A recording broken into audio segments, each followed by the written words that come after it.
আসসালামু আলাইকুম। নিশ্চয়ই সবাই ভালো আছেন, আমিও ভালো আছি।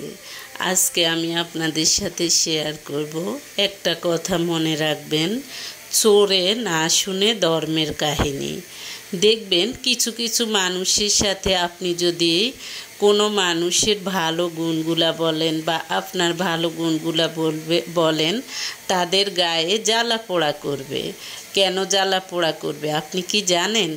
কারণ তাদের এগুলো নেই, তাদের ভালো গুণ নেই, ভালো বৈশিষ্ট্য নেই, তাই তারা অন্যের ভালো গুণ, অন্যের ভালো বৈশিষ্ট্য শুনলে তাদের গায়ে জ্বালাতন করে।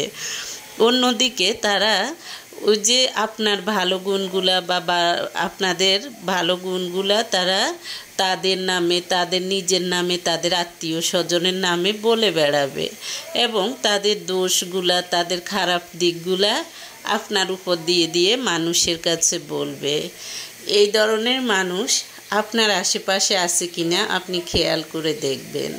তবে আমার মনে হয় যে সব পরিবেশে কমপক্ষে একজন কি দুজন, বা দেখা যায় যে এমন কিছু পরিবেশে, এমন কিছু পরিবারে সবার বৈশিষ্ট্য এরকম থাকে, কারণ একজনের দেখে আরেকজন এরকম হয়।